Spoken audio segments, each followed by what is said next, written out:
Welcome back to Intelligence, Real and Imagined from the Work AI Institute at Glean. This is the show where we sort through what's real, what's hype, and what actually works with AI at work. I'm your host, Rebecca Hinds, and I lead our Work AI Institute here at Glean. Today, I'm joined by two incredible female AI leaders, Shweta Puri from Nextdoor and Nichole Sterling from Women Defining AI.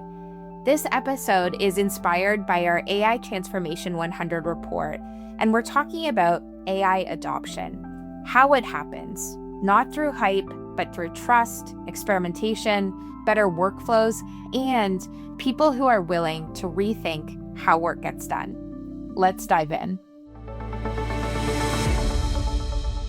Shweta, why don't you kick us off and please introduce yourself? Hi, everyone. I'm super excited to be here. I'm Shweta Puri, Marketing Technology and AI Operations Lead at Nextdoor, the neighborhood network connecting people to local communities across US and beyond. My background is at the intersection of marketing technology, operations, and more recently, enterprise AI. What that practically means is I'm not a researcher or a vendor. I'm a practitioner who has actually had to figure out how to make AI real inside a company with real budget constraints, real skeptics, and real workflows that don't pause for a pilot. So I've been a Glean customer and also a power user since our very early days with the platform, and it's been a year or so. I have somewhat unusual kind of vantage point here. I've lived both sides, the person rolling it out and also the person using it every day. So the dual perspective is what I'm hoping to bring to this conversation today. And I've also written this journey in Glean's blog, which I'll share as a follow-up resource. But the short version is that the technology was the easy part. Everything else is what we are here to talk about. I'll pass it back to Rebecca. Wonderful, and I'm so excited for that blog. I'm sure we'll send it as a follow-up. It's very insightful. Nichole, please introduce yourself. Hello, everyone. My name is Nichole Sterling. I am the co-founder of Women Defining AI. We are an AI and education company for women and non-binary individuals. We started several years ago as just a lunch and learn, and now we have a community that's nearly 2,000 members strong.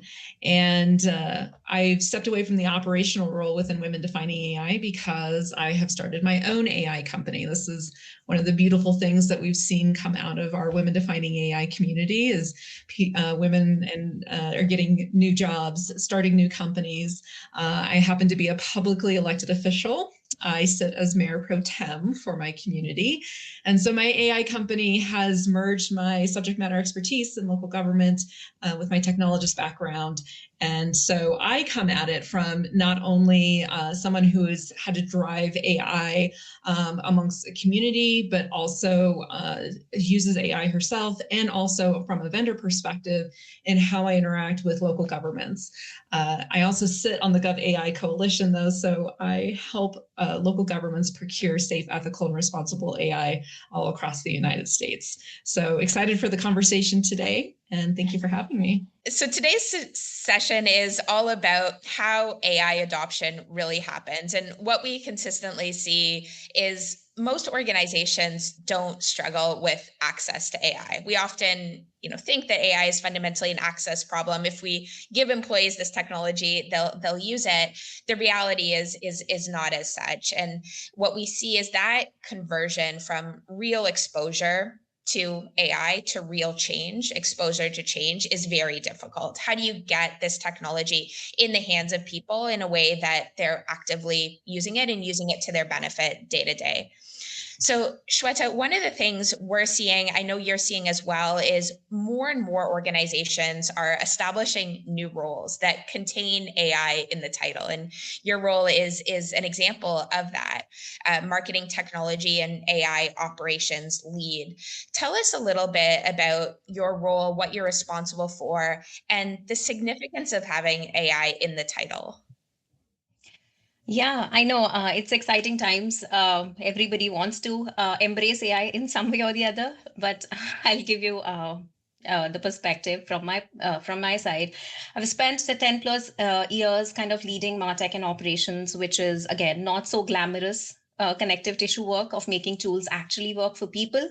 So last year, I pivoted into AI operations and enablement at Nextdoor, and Glean was one of our very first platforms that we implemented.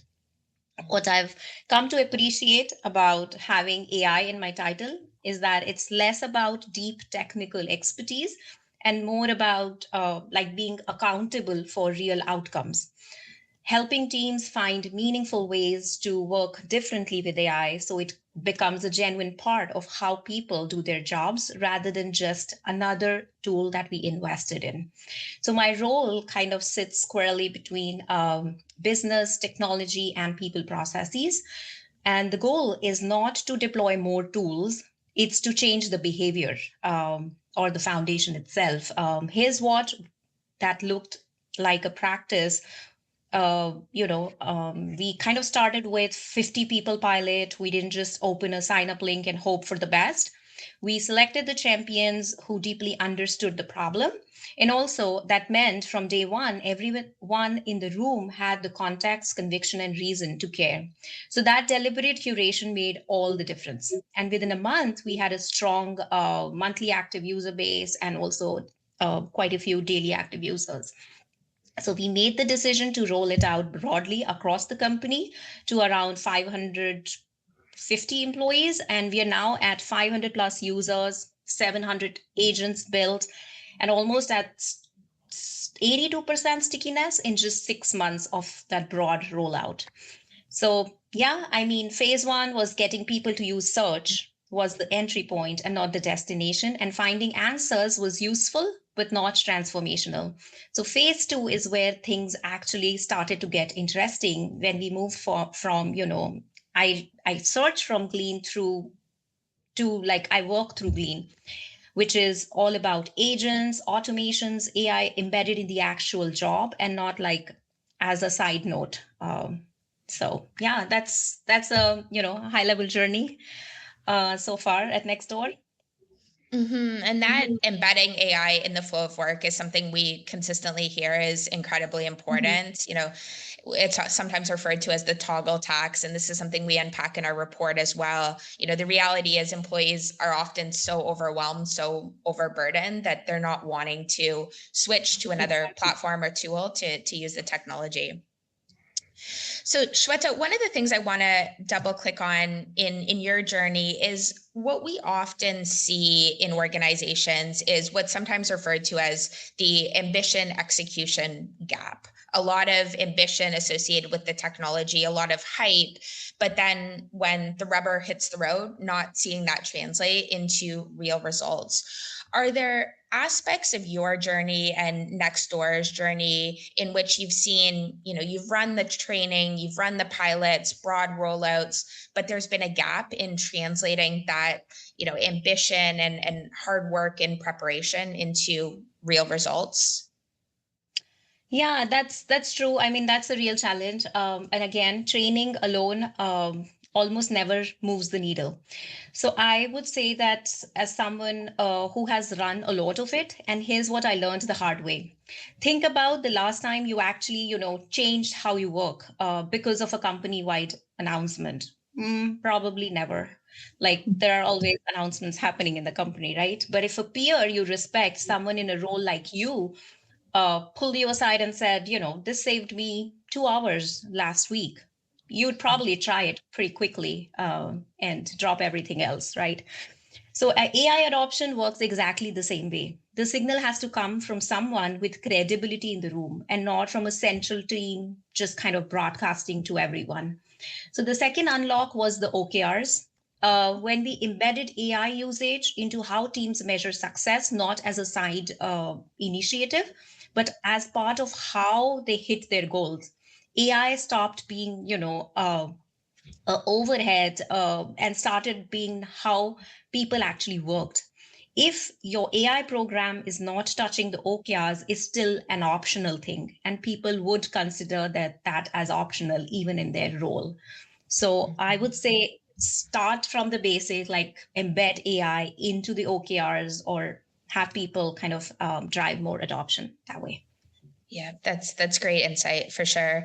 Nichole, I want to turn to you. Have you seen this gap between ambition and execution as well in your work? And what do you think is driving it? Yes, absolutely. There is always this disconnect between leaders who say we got to we have to have AI, and yet they may not. And if they do provide training, that's great.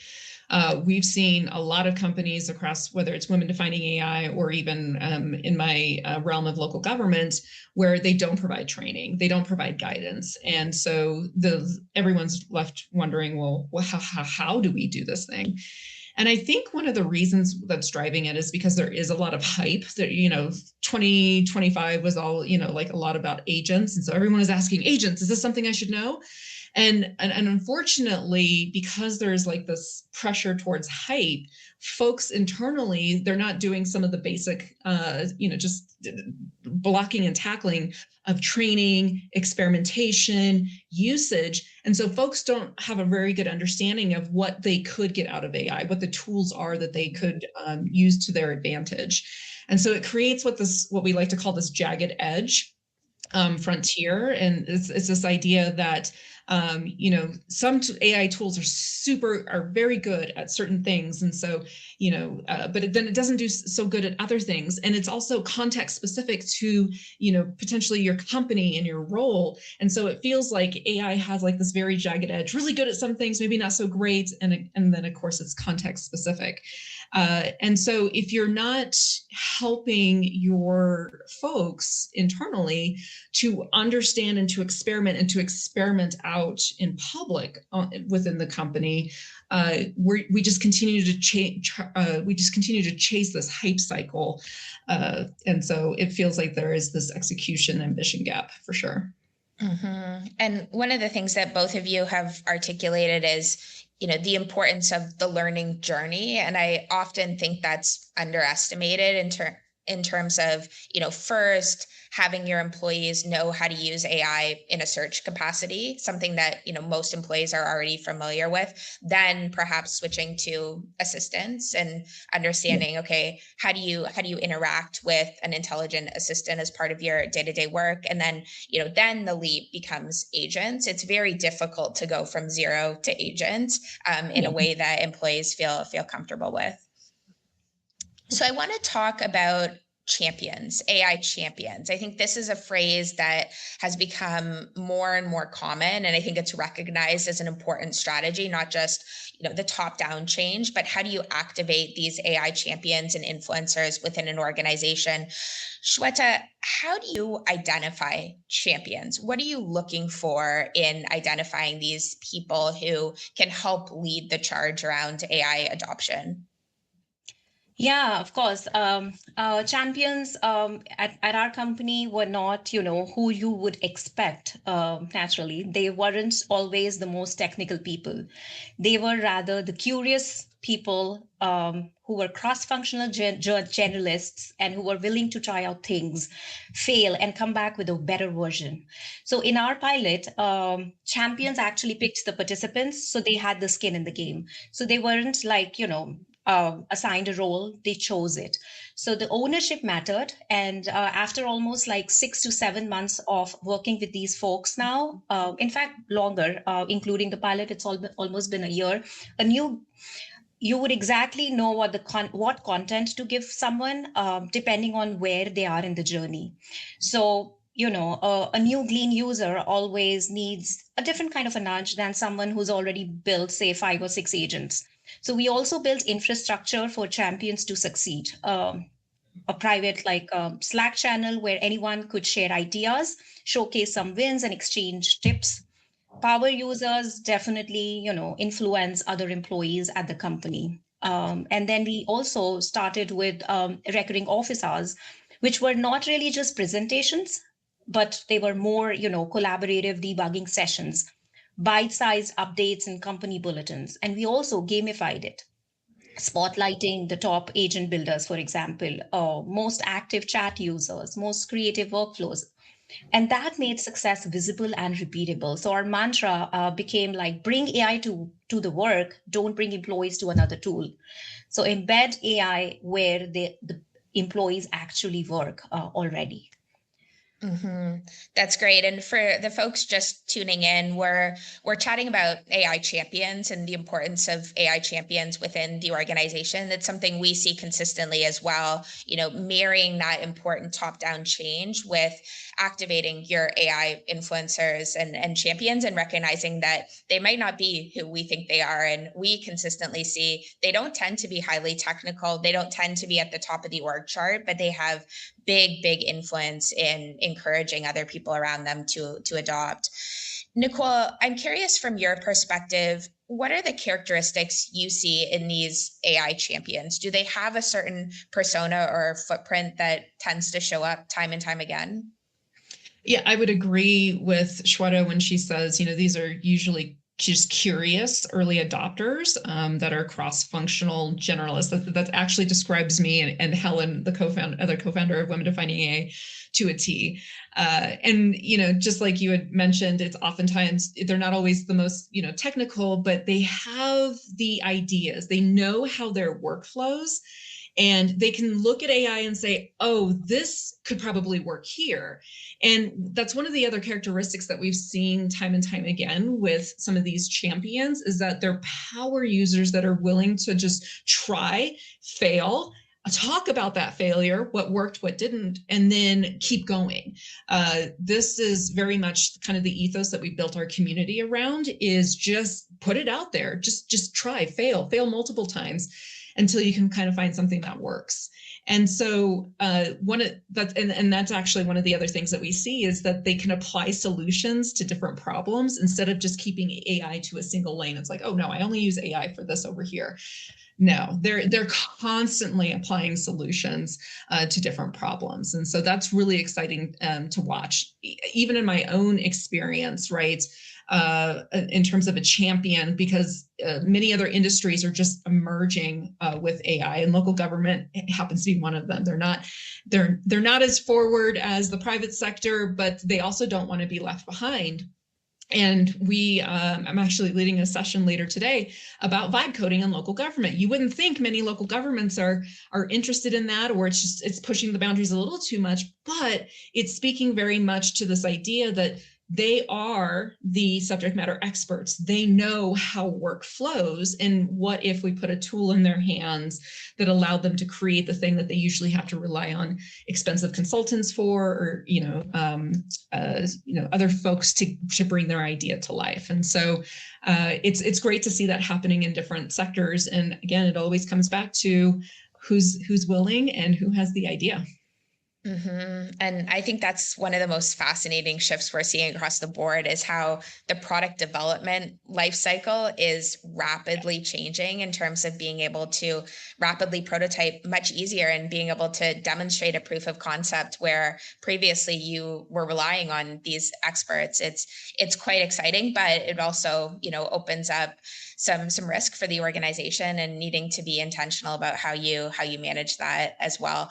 I love that you touched on cross-functional workers as well, and those being great candidates for AI champions. It's something that we consistently see as well, because in part, they're not just building for themselves, they're thinking more holistically about the organization. And I think that's, often a strategy we'll recommend to organizations is don't just, find the people who are curious. That's a very important group, but find the people who span different functional groups and teams as well. Yeah.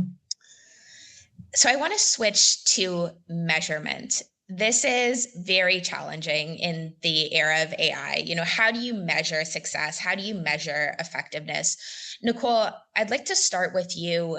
How do you think leaders should be thinking about measurement right now?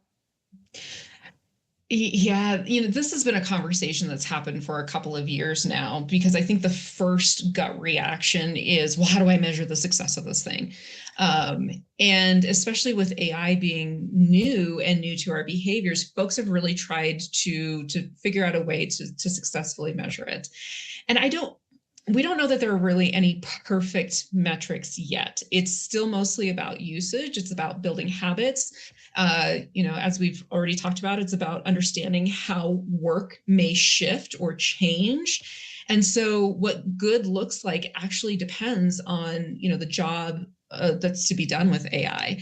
I have the privilege of working in different industries and different sectors. And, at first it was always about the productivity metric. It's like, yeah, but then if you are just trying to get so many hours back there, and if you just take on more administrative work, is that really helping the organization? And that is something that I've seen echoed across multiple industries. And so then it becomes about, okay, well, what's those higher order goals that we could be going toward, whether that's, an overarching higher goal of, in local government, it might be something like, maybe citizen satisfaction or something like that. But again, like folks are still trying to figure out like how that attaches, like how does it all connect? So it really, for me, it's been very contextual. It really depends.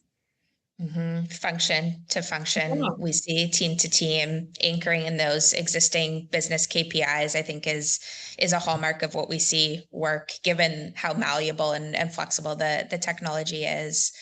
Yeah. Now, closely related to the conversation around metrics is this phenomenon that's sometimes referred to as AI theater. Using the technology to use the technology. There's a lot of pressure right now to show you're using AI, show you're investing in AI, and building that capability within your organization. Nichole, how do you see AI theater show up day to day? What are some of those telltale signs?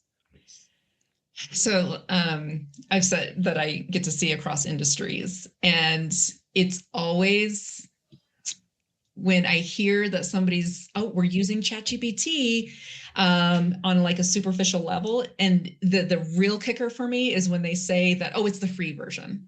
And I'm just like, okay, that means that it's just a lot of hand wavy. It's a lot of theater. You don't really have that grounded strategy. And like I said, it pops up everywhere. And so I think externally CEOs make a lot of big statements about AI. But employees don't actually know what it means for their day-to-day. And they're not prioritizing the training or the experimentation in public. And they can just say, well, we're using ChatGPT. But again, like all the things that we've talked about, whether that's the training, understanding how it works in the workflows, are we failing at it? We want to hear like those failing stories just as much as the success stories. And so, if folks don't have that guidance and it really is just a bunch of hand waving internally, like people just lack the sense of proficiency. They don't know what good AI looks like for their role, for their team's role. And that's just where it's very frustrating to hear companies still engaging in that way, just so they can say they're doing AI. And I think one way to combat this is, Shweta, what you were discussing earlier in terms of the importance of embedding AI in the flow of work. And I want to return to that conversation because I think it is very relevant here.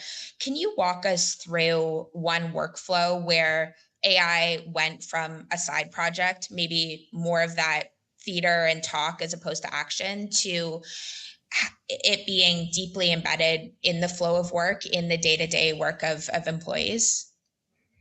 Yeah, of course. The way I kind of think about is our agents or our automations that we've built with AI or Glean so far.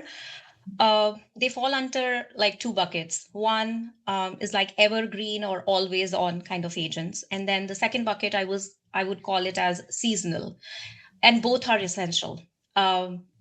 Evergreen, always on kind of agents would be answering the same questions that never go away. And a good example here is, for example, like the IT help agent is a highly used agent in our company. We already had a Slack channel where employees asked IT questions, right? The problem was not that the problem was actually here that the answers were buried in the scroll history and not discoverable in that moment when people are looking for. So every question felt new. And obviously, there was earlier a human interacting or answering these questions. However, we put a Glean agent in that existing channel, and now it's the first line answer.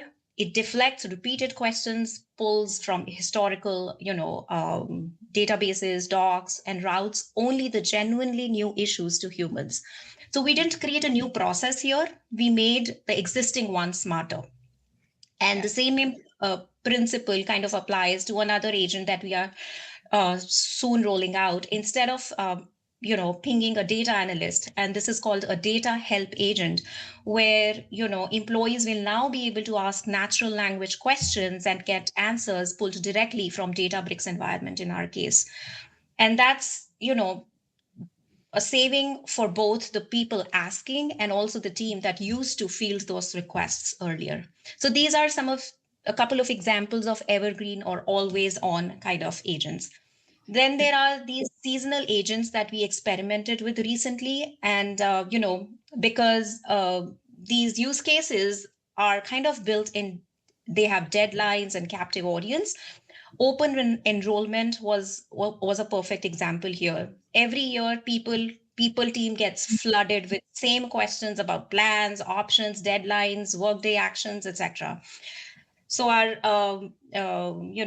the benefits agent named to feel approachable, or, not just employees get clarity instantly and get pointed answers right away instead of waiting for an HR response.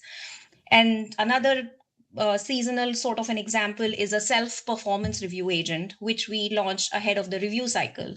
Who likes to write, their self-reviews every quarter or every 6 months? Employees could only ask the agent to structure their assessment, provide examples, and and get help on how to frame the impact right at the moment they need it. So those were some of the impactful agents that we recently started using, and they've shown impact significantly. That's great. And there's a comment in the chat from Joshua that I think speaks to this really well as well. We often think that AI agents should do everything. They should automate the complete process. And what you've done so well is you've thought very carefully about the division of labor, for the aspects of work, for example, that are routine and there's precedent for, delegate that to an agent. The novelty in terms of new tasks, new asks from employees, that's a uniquely human pursuit often. And I think that division of labor, it's not easy, but I think it's important when we think about agents in particular and workflows. Yep. So I want to wrap up with one final question, and Shweta, I'll ask you this one first. There's a lot of pressure to move quickly with AI now, and I think there's a lot of fear of going too slow and feeling behind. What is one concrete action you'd recommend folks take in the next week or next month in terms of taking that extra step to move their AI adoption forward? Yeah, if there's one thing I want you to walk away with today is it's not it's don't start with a strategy deck. Start with one workflow your team already does and make it smarter. That's it. That's the whole playbook. Find the friction, drop AI in it, pick one metrics to prove what's working, and then let your teams pull it forward.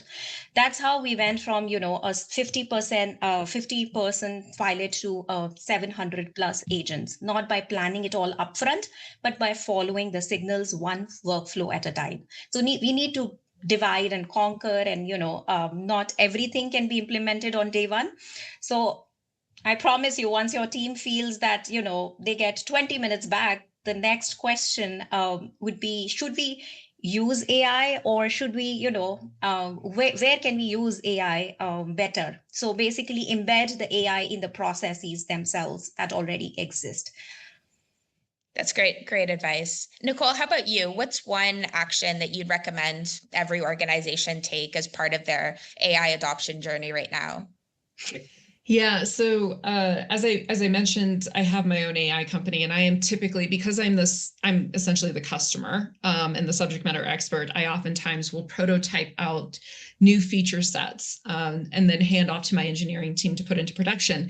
And I tell the story as an example for like the takeaway. I was prototyping basically an ADU analyzer. So ADUs are accessory dwelling units. They're a great way to jumpstart affordable housing initiatives within jurisdictions. And as I started to build it, I was like, killed that, session, started up another one, some vibe coding, and tried multiple ways on how to solve it. And ultimately what came out of it was a new idea that I hadn't even thought of beforehand, because after I kind of built a prototype of where could these detached accessory dwelling units go in one of my trial municipalities or cities.